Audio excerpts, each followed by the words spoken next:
Good morning and welcome to this new chapter, new episode of the interviews of Muzem. We are today with Leslie Amaya and Diego Castañeda, and we want to say thank you for being listening and seeing all of our latest interviews. And as you know, this will be an space full of knowledge and curious things about the big and magical world of the emeralds and the jewelry. Today we have a very, very special guest. He is Ronald Ringsrud. Hello, Ronald. How are you? Hello, good to see you. Good to see you too. Um, well, first of all, to introduce Ronald, maybe we want to do a little exercise. Tell us, Ronald, in third person, who is Ronald Ringsrud? To everybody can knows about you. Well, I've never done that before, but I'll give it a try. Ron Ringsrud began his self-employment in the emerald business in 1983 after working for 3 years at the GIA, the Gemological Institute of America. And the 1980s were a good time to start a business. It was the Reagan years, and emeralds were very popular along with rubies and diamonds. And I had no particular plan when I started, but I just did what was in front of me.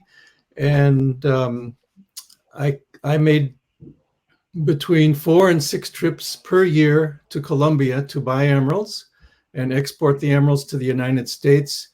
And my career has consisted in just being an emerald dealer, an emerald exporter, a gemologist, and my clients have been mainly in this hemisphere, Canada, Mexico, and North America, the United States. And I did the trade shows like Tucson and New York and Las Vegas. But a lot of people in my business, they branch out into tanzanite, rubies, sapphires, other stones. But my entire 30-year career in emeralds has been only emeralds. It's kind of unusual, but I even tried to branch into Brazilian emeralds. But after a trip to Brazil, I brought a parcel of Brazilian emeralds back to Colombia and had them faceted in Bogota. And I barely broke even with the money, so I just never went back to Brazil. And I've been now over 30 years dealing with exclusively with Colombian emeralds.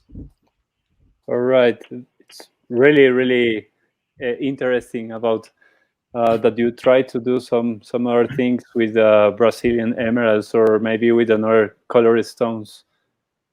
I think Leslie is gonna continue. Yes. Hi, Ronald. First of all, we would like to thank you for accept our invitation. So you told us already, of your experience in the emerald world, but we would like to know which was your first approach to the emeralds, and what do you think that make them so special and unique?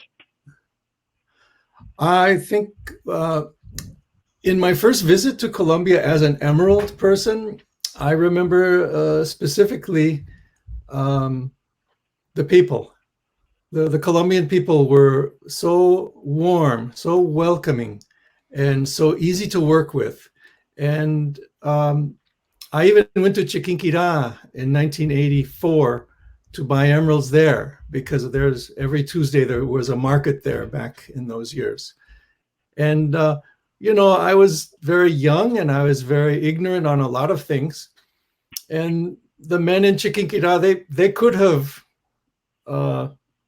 engañado, they could have fooled me into an impossible price or terrible merchandise, but no, they sold me some decent emeralds at a decent price that I could go back and make a small profit with. And so my first years with emeralds were I was kind of vulnerable, although I was a gemologist, but it's not an easy business to get into. But The language was no barrier, and I discovered that the people I was dealing with in Bogota and even in Chiquinquirá, that the Colombian people are generally very good listeners. They're well educated. The textile industry in Colombia has them all dressed nicely. And of course, now in the new millennium, I noticed that in Bogota, even here, not everybody wears a tie every day. But I want to tell you, in the 1980s and the 1990s, when you go to work to buy emeralds, we all wore a tie and a sport jacket. Yes, I quickly discovered that my favorite place to go was Colombia, so I continued visiting. That's really interesting because not too many people used to remark or to show up people that trade with emeralds. They show up like quality of the emeralds, but not the people. So that's a really interesting point, I think. And now we understand how the emerald business works in Colombia. However, we would like to know how it works abroad in some other countries. I think you have a lot of experience in other places. Then I would like to know how is the emerald trade in other places. Yes, well, I would take my emeralds, and usually I would fly through Miami to return to the United States. And in Miami, I would declare the emeralds as commercial merchandise, and I would pay a tax, maybe $200-300, and then the emeralds are legally entered into the United States. From there, at the trade shows, we would sell to other wholesalers, but back in the previous millennium and this millennium, China was always a strong buyer of emeralds. And the Chinese people would come to Hong Kong or Taiwan, and there was always a number of Colombians that would go to those places and sell to the big jewelry store owners or the wholesalers. And the thing about the emerald business, even in China, the United States, or Europe, it's a very old-fashioned business. Even in these modern days, it's still very old-fashioned because there's no price list for emeralds. You know, in diamonds, you have a price list with the quality of the diamond, the color of the diamond, and you can look up the price very easily with maybe even a beginner with 2-3 hours on the internet. He can buy a diamond safely. But with emeralds, rubies, sapphires, and colored stones, there's no price list. So it makes the business very much dependent on face-to-face negotiation and coming to an agreement.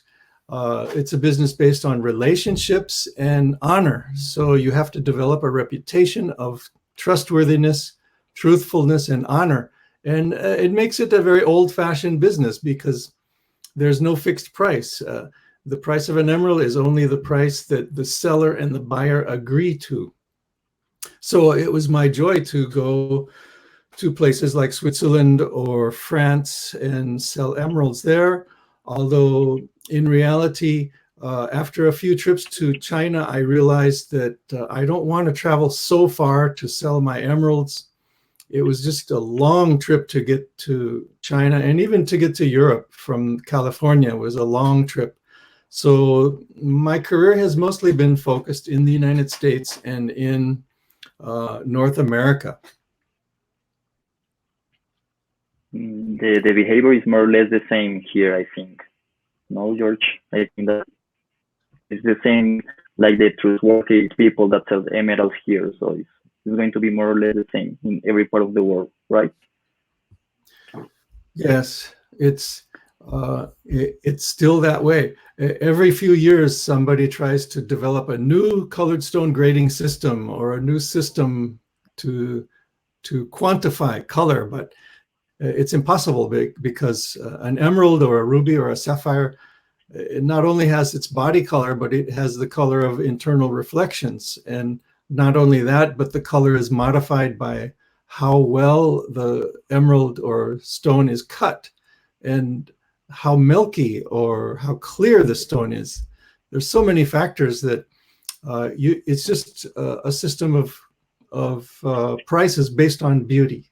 And beauty is so subjective that The Italians would come to Colombia and they would buy all the cristal stones with less degree of saturation, but they would take those stones back to Italy, and they would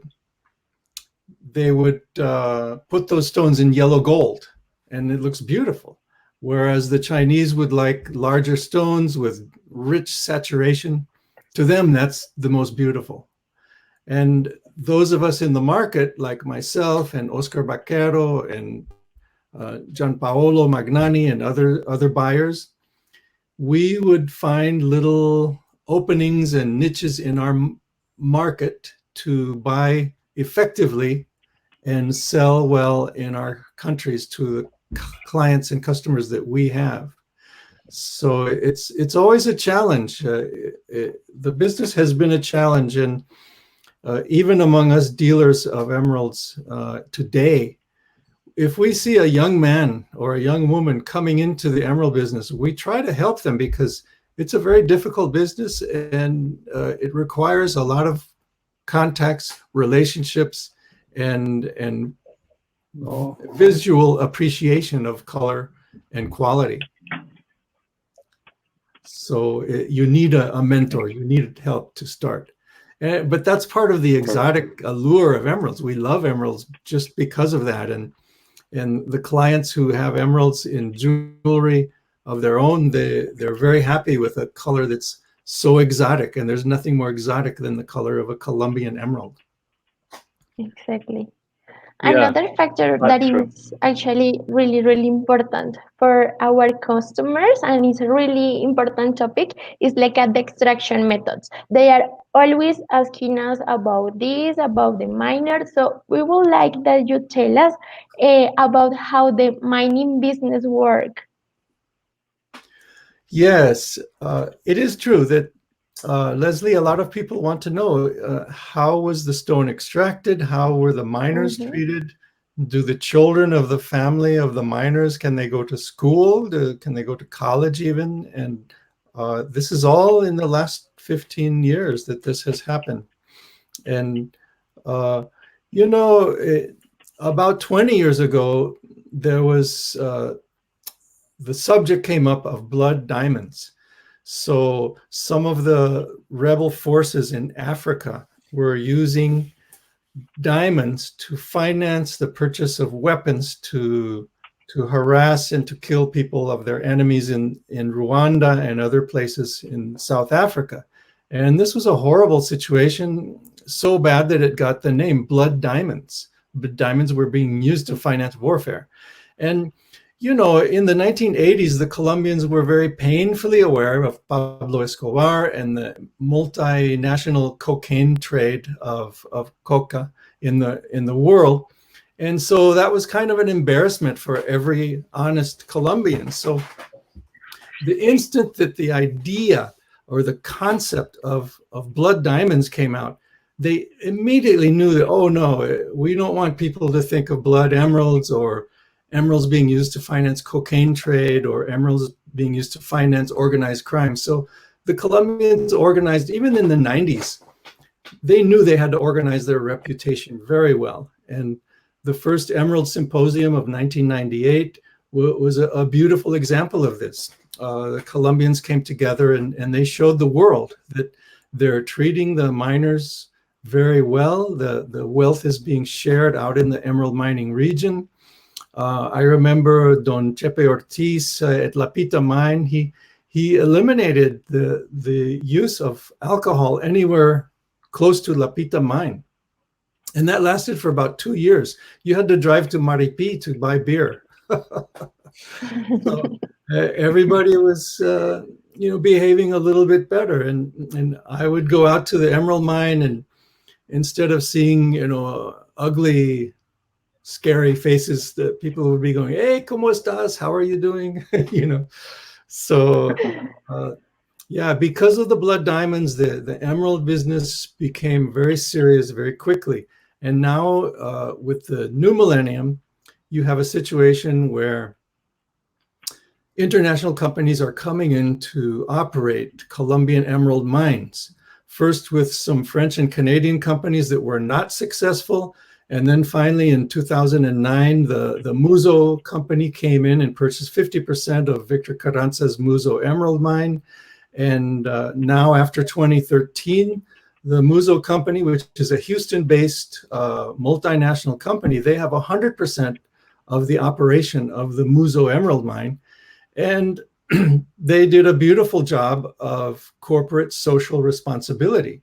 Every miner has a salary now, and every miner had to open a bank account because their pay was never in cash. Their pay was always put into the bank in Muzo, and that forced the miners to also register themselves for Social Security, for health benefits. It made them very viable citizens of Colombia. And the best thing I can say about the Muzo company is that now it has been almost 10 years since they have operated the Muzo mine with 100% ownership. And look, out in the Muzo mining region, everybody wants to work for Muzo. If you want to buy land in the town of Muzo, the land prices have gone up because the miners have salaries now. They're building houses for their families. And so respect for the environment is also something that you see happening out at that region. At Cosquez, the Fura Gems company is doing the same. They're hiring a lot of women miners, which has never been done before on a grand scale, and they're paying a decent salary to their workers also. So yes, I'm happy to tell people when they ask about how are the Colombian emeralds extracted. It's a very good story. Yeah, I think that this is really good right now because I don't know, talking about the war of emeralds back in the 1980s, as you told us, was very difficult because in Colombia there's a lot of problems between the emerald traders and the government and Victor Carranza and all of these things. So I think right now we are like growing up a lot between the extraction and the keeping all the things correct, mind correct, and that's why we are really happy to explain this to everybody that comes to the Emerald Trade Center, for example, in our case. Yes. And that's also interesting because, for example, I think that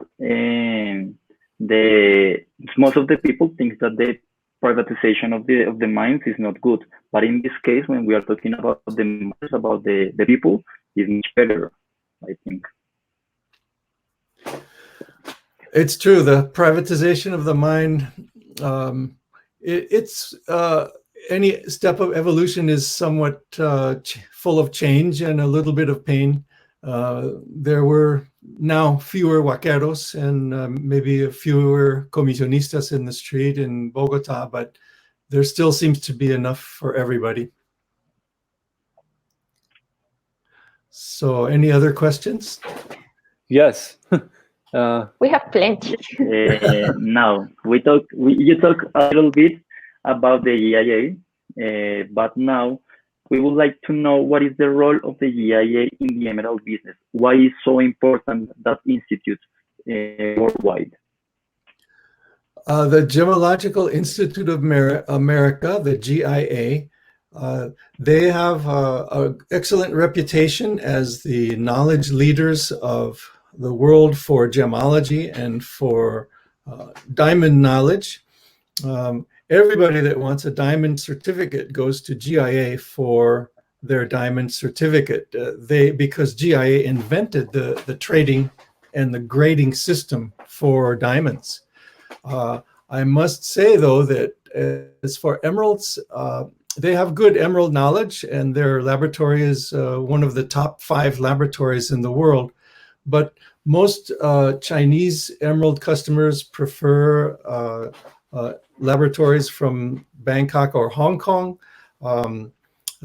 Actually, a lot of emerald dealers in Europe and the United States are using SSEF from Switzerland. They're using GRS, and in the United States, they're using Gubelin, which has a new office in New York City now, as well as AGL. which is another international laboratory with a very good reputation. So you hear the word GIA a lot because many gemologists got their training from GIA, but there are some very good laboratories elsewhere as well. Okay, very interesting. We don't know nothing about that. Yes. Because We always most of think the about people, GIA most and of that's all. our customers comes and they ask always for the certificate from the GIA, like at the most common here in Bogota. That's interesting. It's probably because those same customers have bought diamonds and they're familiar with the diamond certificate. Yeah, could I be. think Maybe. I think so. So, Ronald, now we would like to talk a little bit about your book, Emeralds, a Passionate Guide. For us, it's actually really, really important. Many customers from us, they already still bought your book, and it's still valid and it's a strong source of knowledge. So, why did you decide to write this book? How long does it take? Are you thinking in writing any other book? Can you please tell us a little bit about that? Well, Leslie, those are three very good questions. My impulse to write the book was in 2010, so that's 10 years ago. And you can imagine back then I had 25 years, 23 years of my career as an emerald dealer. And during those 23 years, I heard every misconception and every wrong idea about emeralds that you can imagine. So I thought, if I write a book, I'll explain everything and nobody will have any more questions. And by the time I got done with the book, it had 23 chapters. So I introduced people to the world of emeralds. And the emerald world really is a world because you have not only the usual things that you would expect, like geology, gemology, mining, quality, color descriptions, and clarity descriptions. But the book also completes the world with chapters on history, romance, adventure, even poetry. There's a chapter on poetry about emeralds, and very few people know in the world that Pablo Neruda, the famous Chilean poet, he wrote 2 prose pieces about emeralds, Colombian emeralds. And one is a poem and the other is a prose paragraph, 2 paragraphs. And so this was my idea to write this book. And it took me about 2 years to write the book. I started with a blank computer screen and an old laptop. And after 2 years, I had the book done. But to me, it was an amazing experience because I wrote the book in the United States, but the page layout artist and the editor was in Bogota, and the printer was in Marceline, Missouri, in the central part of the United States. And between those 3 locations, nothing physical passed ever. It was all digital. Digital to Bogota, then the PDF from Bogota to the printer. It was amazing because it's more common nowadays, but it was quite of an experience to see that happen. Now, if you see my book and look at chapter 23, chapter 23 is when I allow myself to get a little bit philosophical. And chapter 23 talks about the medieval philosophers, St. Thomas Aquinas, talks about spirituality. It talks about some of the higher things. And actually, right now, I'm writing another book. And it's taking off from there, still with St. Thomas Aquinas, and I'm going off in that direction. Of course, emeralds are in the book, but more medieval philosophers and more spirituality. It'll be out in 1 year. You might have to get a copy. Of course, yes. Oh, We that's really we love it. For sure. We love it. And those so Okay. that book and the one that you are writing right now, those are your only 2 books. You don't have more. That's my only 2 books. Yes. Okay. Well, only 2 seems like not too much, Enough, but I think. have 2 books is amazing.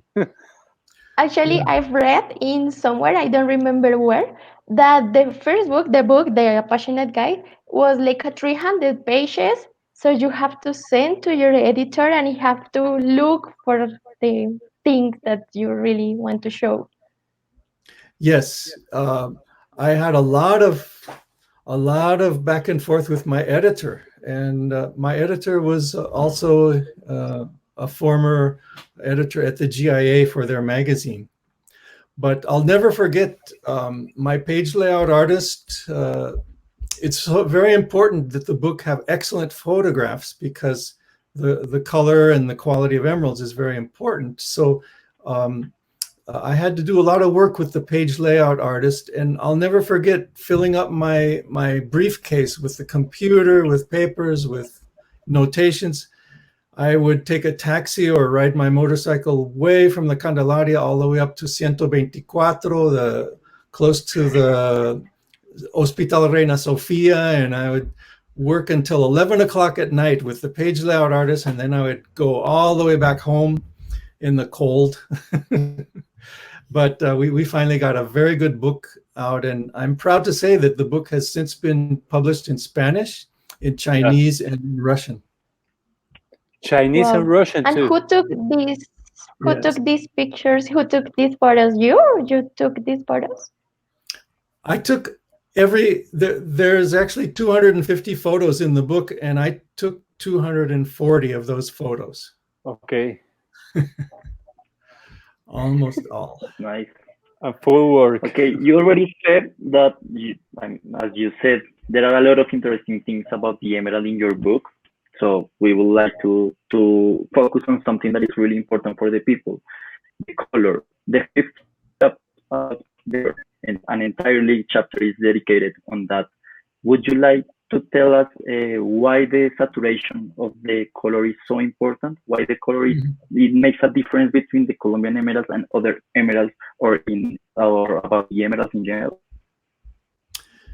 Yes, in colored stones, color is everything. And, in diamonds, it's the absence of color that is everything. But with colored stones, you have to appreciate the color. And this is one of the reasons why the Colombian emerald is desired more than any other stone from the emerald world. For example, Brazilian emeralds and African emeralds and Afghanistan emeralds, they all come from metamorphic zones, and that allows the stone to have some impurities of iron atoms, maybe one iron atom per million, but that's just enough to affect the color so that the color is not as pure or perfect as the emeralds from Colombia. The geology of the Colombian emerald is unique because Colombian emeralds are found in sedimentary rock due to low temperature hydrothermal solutions coming up from below and depositing the emeralds in calcite veins. And so the Colombian emerald has an absence of iron impurities, which allows the color to be perfectly expressed with no undertones of brown or gray. And it allows also for a natural fluorescence that your eye does not really see, but it does get registered in your brain as kind of a charm. It's an actual red fluorescence beneath the green color. So the perfect color of a Colombian emerald is described as a very slightly bluish green. And this is a color that is tending more towards bluish, but there's just enough yellow to give it a green, like a field of grass after a rain, or kind of a jungle green.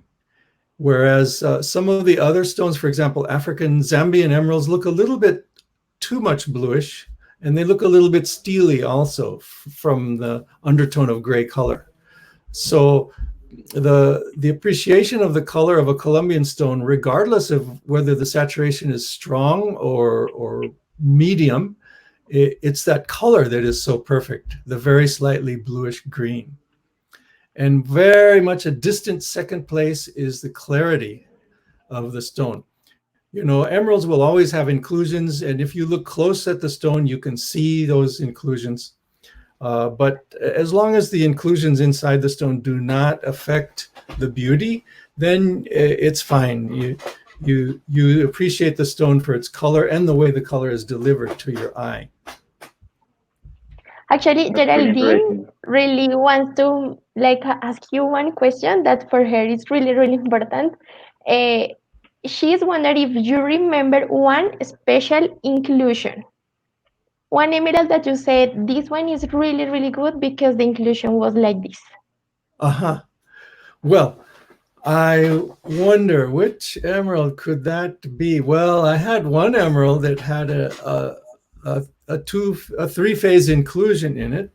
A three-phase inclusion is a tiny gap inside the stone which has liquid, as well as a tiny piece of solid like halite, which is salt, and a gas like CO2.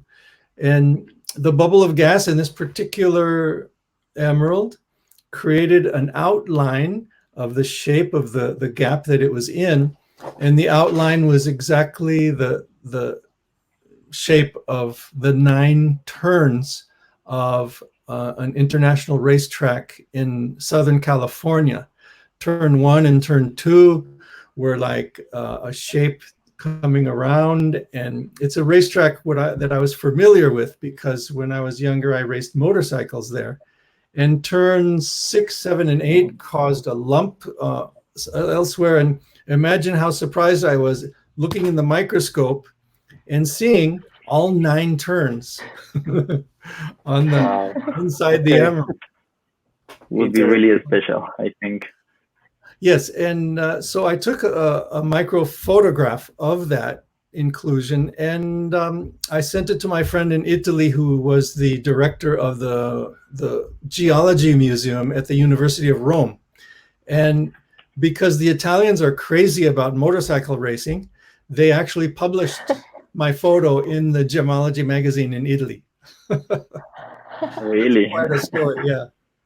Yeah, That's really nice. We That's always so looking good. always at some kind of inclusions and how it looks like. In some cases, we find like a map on the stone. For us, it's like look at it, and always we are like sharing what we look at the emeralds. And in terms of the inclusions, some people prefer inclusions of pyrite, some people prefer inclusions of a calcite that makes the emerald unique in that way. So it's really good. I would like to ask, in that case, how would you define the inclusions? Because for some people, it's something that is bad or that is not really good, but for some other people, that makes an emerald really special and unique. What would you like to say about the inclusions to the people that is hearing? Well, Diego, what you said was very interesting. The inclusions are like a map inside the stone. You have a geological map of the environment that the emerald was in when the stone was being formed 2 million years ago. And the inclusions are just proof of the natural existence of the emerald. So as long as the inclusions don't distract your eye from the beauty of the stone, we tolerate inclusions. In the same way that when you love your wife, but you tolerate certain aspects of her personality because you love her. Inclusions. That's the way it is with emeralds. Okay. Now, That makes her go special. back because actually I am his girlfriend, so that's why he's like, okay. You have really nice inclusions. Yeah. Yeah, Geraldine too. Leslie, I have to tell you that I'm down to 7% battery on my laptop. So maybe 3 or 5 more minutes. Would that be Yes. okay? Yes, Yes, don't yes, worry. of course. Okay. So, well, we just would like that you tell us in your book you write about like a really interesting experience that you had with a mister that his last name is Romero. So we would like that you tell us something about this history for the people who is watching us. Oh, yes, Mr. Romero, chapter 6 about clarity. And Yeah. You know, his daughter still works as a comisionista in the Emerald Works in downtown Bogota. But Mr. Romero he was a cutter, and he got a rough trapiche emerald from the mine. And this was back in 1985 when it was easy to go out on 7th Street and buy emeralds. He bought a very large trapiche. I think it weighed almost 100 carats. And the thing is, he was a cutter, so he put many little triangular facets all over this emerald until it was nice. It was a trapiche. You could still appreciate all the qualities of the trapiche, which is a hexagonal shape inside the stone, and you could appreciate its color as well. And he was with some of the men that went to Hong Kong back in that time.